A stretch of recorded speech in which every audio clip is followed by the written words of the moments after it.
చేస్తా ఉన్నాం.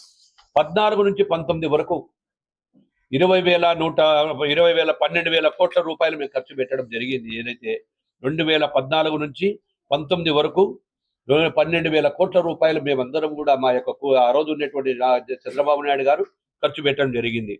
అన్ని జిల్లాలకు కూడా కృష్ణా జిల్లాలో అదే విధంగా చెరువులు, రిజర్వాయర్లు జలకళలతో కలకలలాడాయి. ఆ రోజుల్లో మేము పట్టిన, ఇందాక సోదరు చెప్పినట్టు పట్టిసీమ, ఆ రోజు మీరు మాట్లాడిన మాటలు ఏంటి? పట్టిసీమ పెడితే ఆ రోజు అక్కడికి ఎక్కడికో అక్కడ ఇవ్వాల్సినటువంటి వాటర్ తీసుకొచ్చి ఈ రోజు పట్టిసీమ వల్ల శ్రీశైలానికి ఎంత లాభం ఉందో ప్రజలందరికీ కూడా తెలుసు. 120 టీఎంసీల నీళ్లు మళ్ళీ ఇక్కడ తీసుకుంటా ఉన్నాం పట్టిసీమ వల్ల. తెలుగు గంగా, గాలేరు, నగరి, హంద్రీనీవా, ఎస్ఆర్బిసి ఇవన్నీ ఎవరు తెప్పించారు? మీ కాంగ్రెస్ ప్రభుత్వంలో తెప్పించామా, లేకుంటే వైఎస్ఆర్ ప్రభుత్వం వచ్చినాక ఎన్ని తెచ్చినారో చెప్పాలా? గోర్కల్ డ్యాముకు నీళ్లు నింపింది ఎవరు?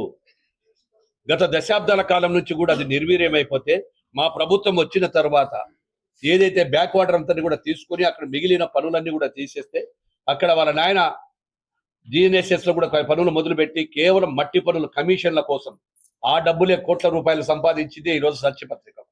అదే డబ్బులే, అవినీతి డబ్బే ఈరోజు సాక్షిపత్రికగా కానీ, సాక్షి టీవీకి కానీ, సాక్షి ఛానల్ కానీ వచ్చిందంటే ఎక్కడి నుంచి డబ్బులు వచ్చినాయో చెప్పాలని చెప్పి కూడా అడుగుతా ఉన్నాను.